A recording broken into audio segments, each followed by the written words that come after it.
Beaches and boards, sun and surf. Nature is full of such magical pairs. But what alchemy can make one of two? What combination of shared traits can lead to a perfect marriage or crash on the rocks?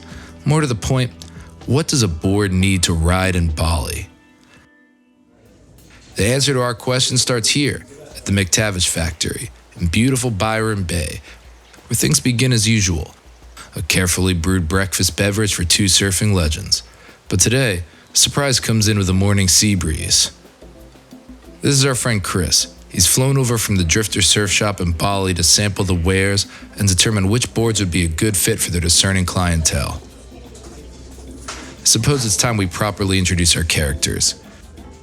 Here we have Christian, but everyone calls him Wispy, eternal frother, goofy foot, and a true blue Aussie battler. And this is mate Chris, but everyone calls him Morat, Californian regular foot, artist, and family man. These two are on a mission to curate a collection of McTavish boards to take across the Indian Ocean to the Drifter surf shop in Bali. But when Drifter surf shop carries a board, it's not just a product, it's an art and a way of life.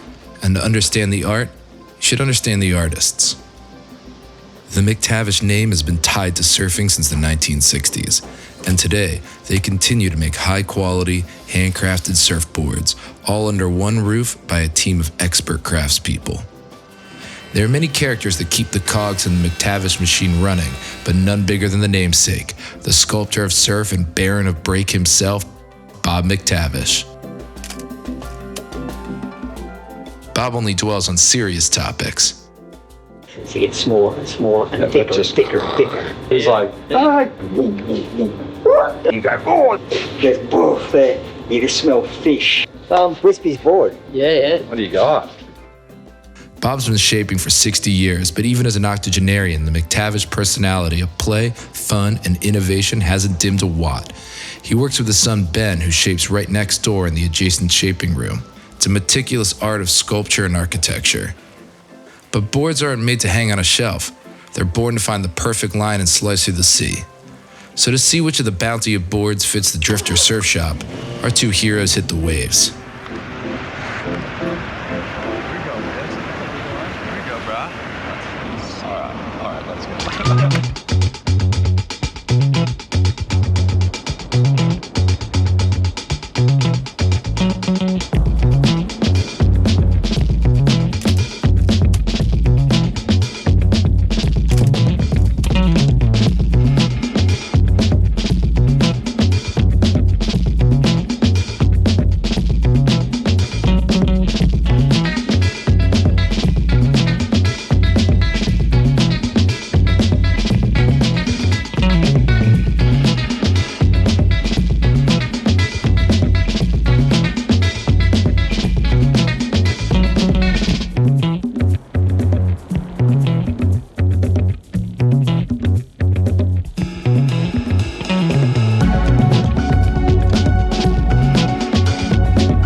After a few productive sessions, it was time for the guys to debrief and get into the technicality of these fine surfboards. I rode a 7.3, 7.1.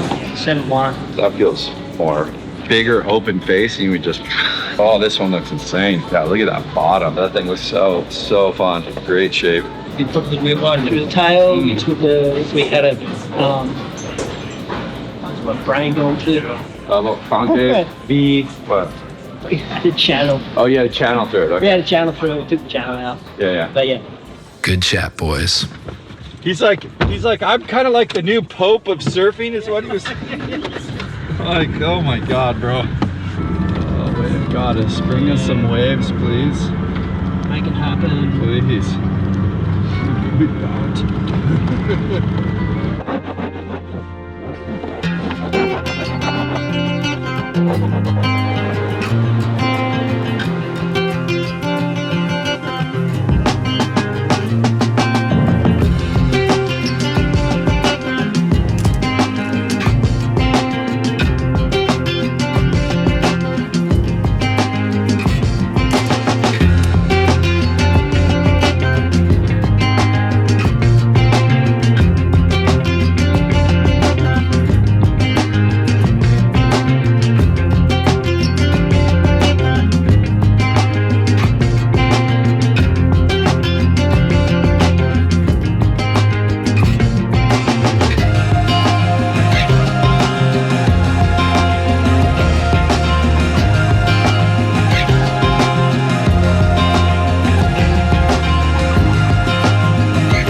huh? Yeah, Wispy. Nice. Good job, buddy. 40-year-old club hanging in there. Old guys still got it. Old guys, old graybeards. So, after a few days of board testing and deep dives into surfboard design, the guys had the perfect Bali board quiver nailed. Morat bailed to the shop, and Wispy was left with the task of delivering the freshies to the Drifter store. It's safe to say, whoever picks one up will get a keen sense of the meeting of the minds. And so this story ends. But not without one last glorious test ride for the boys in the beautiful blue waters of Bali.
exactly. When Greeno and I, we'd park in here, because Yeah. we had a friend who lived in here. Nice. And we had the creek mouth up here, and we'd paddle out through the creek mouth and just sit out here and pick the wide sets. Yep. The longest, widest set, so the maximum power would focus about here. And we could pump it and make it all the way from indicator right down into the main cove. bowl. Yeah. Usually there'd be at least 20 or 30 people sitting around the main bowl, and they'd be looking back at you. And we had the only shortboards in California. Mine was 710, but it's like It wasn't a 10-0. but instead of a 10, 10-0, and you're pumping and driving and weeding down the line, and all these kids would look at you coming, and you go, will he make it, will he make it? And inevitably, a couple of guys would drop in, but you're pumping and driving home, and they'd come fading in down the shoulder, and you're going so fast from the inside, you just run up over their tailbox, down onto the shoulder, nice big roundhouse, back at them, whitewater just grabs them, and their balls are tumbling into the rocks. And they're like, who was that guy? It was Bob McTavish. That's only me and George, only two guys with shortboards.